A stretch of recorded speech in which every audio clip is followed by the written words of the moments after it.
വലിയ പെർഫോമേഴ്സിനെ പ്രധാന റോളുകളിലേക്ക് കാസ്റ്റ് ചെയ്യുമ്പോഴും കഥയാണ് നായകൻ അല്ലെങ്കിൽ വിഷയമാണ് പ്രധാനം.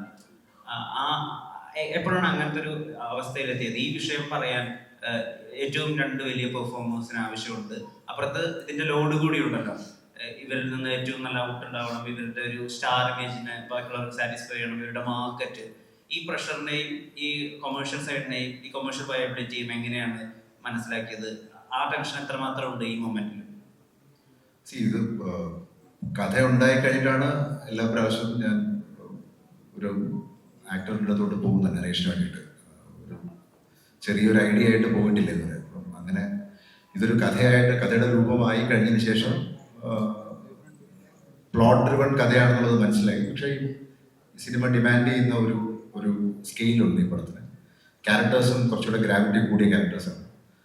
അപ്പം അതുകൊണ്ടാണ് അങ്ങനെ ഒരു പ്രോസസ്സിലോട്ട്, അല്ലാതെ നമ്മൾ മനഃപൂർവ്വം ഇതൊരു സ്റ്റാർ സ്റ്റഡഡ് സിനിമയാക്കാമെന്നുള്ളൊരു ധാരണയിൽ തുടങ്ങിയ പടമല്ല. ആദ്യം ഇതിൻ്റെ എന്താ പറയുക, ഒരു രൂപം ആദ്യം ഞാൻ പറഞ്ഞത് നമുക്ക് എടുത്ത് തന്നെയാണ്. അതിനുശേഷം പിന്നീടാണ് ബാക്കി എല്ലാവരും സിനിമയിലേക്ക് വന്നത്. സിനിമയിൽ അങ്ങനെ ഞാൻ ബാക്കി ഇതിനകത്തുള്ള കച്ചവട ചേരുവകൾ എന്തൊക്കെയാണ്, അല്ലെങ്കിൽ അതിൻ്റെ എന്താ പറയുക, അത്തരം കാര്യങ്ങളെ കുറിച്ച് ഞാൻ അങ്ങനെ കൺസേൺ അല്ല. കാരണം ഓർഗാനിക്കലി ഇതിനകത്ത് വന്നിരിക്കുന്ന ചില വിഷയങ്ങളുണ്ട്. ഞാൻ പറയുന്നത് അതിനകത്തോട്ട് കഥയുടെ രൂപത്തിൽ വന്നു പോയിരിക്കുന്ന വിഷയങ്ങളുണ്ട്. അത് തന്നെ ആണ് ഇതിൻ്റെ കമേഴ്ഷ്യൽ ഫാക്ടർ എന്ന് ഞാൻ വിശ്വസിക്കുന്നു. ബാക്കി കണ്ടവരാണ് പറയുന്നത്. പക്ഷേ നമസ്കാരം. ഈ സിനിമയെ ബന്ധപ്പെട്ട് അതിന്റെ സെൻസറിങ്ങിലേക്ക് വരുമ്പോൾ വില്ലന്റെ പേരുമായി ബന്ധപ്പെട്ട് ചില വാർത്തകൾ പുറത്തു വന്നിരുന്നു.